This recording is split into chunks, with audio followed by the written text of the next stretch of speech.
Welcome to the deep dive. Today, we're going to be looking at strategic alliances. We've got some fascinating notes from a seasoned executive. Let's just call him Allan B. Smithee. And let me tell you, these notes are really something else. This is real in the trenches stuff, not the kind of insider info you find in a textbook. Oh, absolutely. And Smithee does not pull any punches. We'll save the joint venture stuff for another deep dive, but today it's all about strategic alliances. Yeah, he really just dives right in, doesn't he? Like right from the start, he's asking why even bother with alliances, challenging that whole lone wolf approach. Totally. And in his experience, it's all about picking the right partner. He actually compares it to choosing a co-captain for your ship. Makes sense though, right? I mean, make the wrong choice and the whole thing can go down. Exactly. And believe me, Smithee's seen it happen. His notes are full of these cautionary tales about alliances gone wrong, conflicts, personality clashes, just a total lack of trust. Yeah, it's a good reminder that it's not all sunshine and roses. So, okay, choosing the right partner is obviously mission critical. But before we even get there, let's take a step back. Why even consider an alliance in the first place? Why not just go solo and try to conquer the world on your own? Well, in a perfect world, maybe you could. But Smithee's point is that alliances can help you achieve your goals faster and without breaking the bank. He lays out a few key reasons why companies team up. One big one is tapping into new markets. You might have an amazing product, but zero experience in, say, the Chinese market. Right. So you partner with a company that's already established there. It's a no-brainer. Like a shortcut. Exactly. And then there's the whole competitive angle. Imagine two smaller companies trying to compete with a major player. By joining forces, they can create a much stronger front. Strength in numbers. Exactly. But you know what really struck me? Smithee's point about the learning race. He writes, if they learn what we know before we learn what they know, we become obsolete. Wow. That's kind of scary when you think about it. It is. It's like you're in this race to extract as much knowledge as possible before they do. Because if they pull ahead, you become expendable. So how do you mitigate that risk? How do you ensure you're getting a good deal without giving away your secret sauce?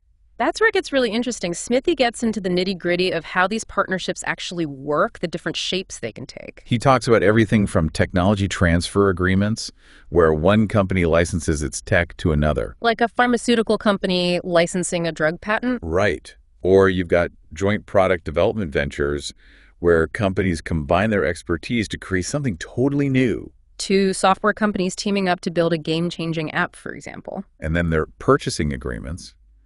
Even something called toll manufacturing.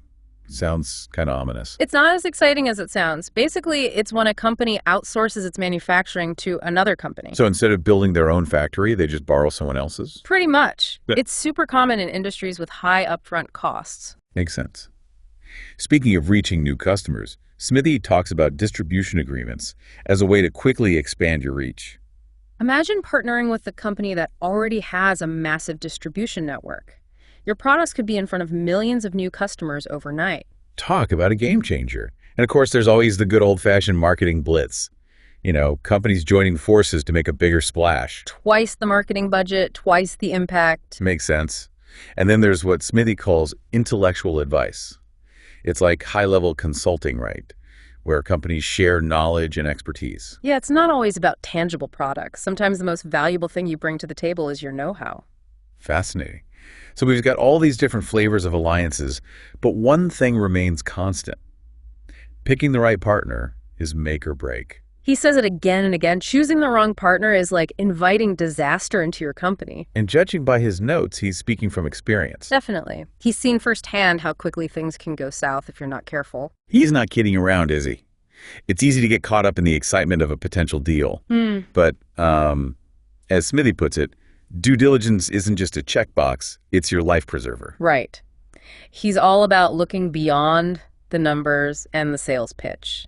For him, it's about finding a partner that truly aligns with your company.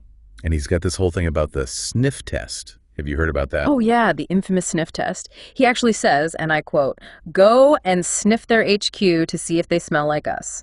Now, obviously, he's not talking about literally sniffing the air freshener. Well, I was going to say. But it's a good metaphor, right? It's about cultural fit, making sure your values and work styles are compatible. So how do you measure something like that? Do you, show up with a bunch of office supplies and see if they freak out? Thankfully, he suggests a slightly more sophisticated approach. He talks about spending time with their team, observing their interactions, how do they communicate, how do they handle disagreements. It's like dating, but for business. Exactly. And just like in a relationship, communication is key. Smithee is a big believer in setting clear expectations from day one and keeping those lines of communication open. Because even with the best intentions, things can go off the rails pretty quickly if you're not all on the same page. Speaking of things going wrong, Smithee's got a lot to say about the potential downsides of alliances. One thing that stood out to me was his warning about unequal dependence. Right. He's wary of situations where one partner becomes too reliant on the other. It creates an unhealthy power dynamic. He compares it to a learning race, which I thought was interesting. He writes, if they learn what we know before we learn what they know, we become redundant. It's all about continuous learning, isn't it? Both partners need to bring something unique to the table, and not just at the beginning, but throughout the entire partnership. Otherwise, you run the risk of training your replacement. Exactly. And that leads us to another important point, the transient nature of alliances. Smithee doesn't believe that all alliances are meant to last forever. Yeah, it's not like you're getting hitched or anything. Yeah. Although, come to think of it, maybe there are some similarities. Huh. Well, he does compare alliances to ocean currents. Yeah. They can be powerful, but they're constantly shifting. Oh, yeah, he said something like, ride the current as long as it takes you in the right direction, but be ready to jump ship when it's time. Exactly. You have to be flexible and willing to adapt. What works today might not work tomorrow. Markets change, companies evolve, and your alliances need to evolve with them. So it's kind of like embracing impermanence, knowing that it's okay to walk away from a deal when it's no longer serving you. Absolutely. And that means constantly reevaluating the alliance, making sure it still aligns with your goals and that you're both getting something out of it. It's like a relationship check-in, but for business. Exactly. And that requires open and honest communication. Even when it's tough, Smithee's a big believer in addressing challenges head on. Ripping off the Band-Aid, even if it stings a little. Right, because if you let things fester, they'll only get worse. And sometimes that means having the guts to walk away from a deal, even if you've invested a lot of time and money. He says something like, knowing when to fold 'em is just as important as knowing when to hold 'em. There's a certain ruthlessness to it, isn't there? But it's also about being smart and strategic. Yeah, you got to know when to cut your losses and move on to something better. Well, Smithee has certainly given us a lot to think about today. I always appreciate his no-nonsense approach. Me too. He's not afraid to tell it like it is, which is refreshing. Absolutely. So to sum it all up, strategic alliances can be powerful tools for growth and innovation, but they require careful planning, clear communication, and a willingness to adapt. Couldn't have said it better myself. And remember, this is just the tip of the iceberg. We'll be back in another episode to tackle the wild world of joint ventures. Oh boy, I can't wait. Until then, listeners, happy collaborating, and may your partnerships be as insightful and thought-provoking as Allan B. Smithee's meeting notes.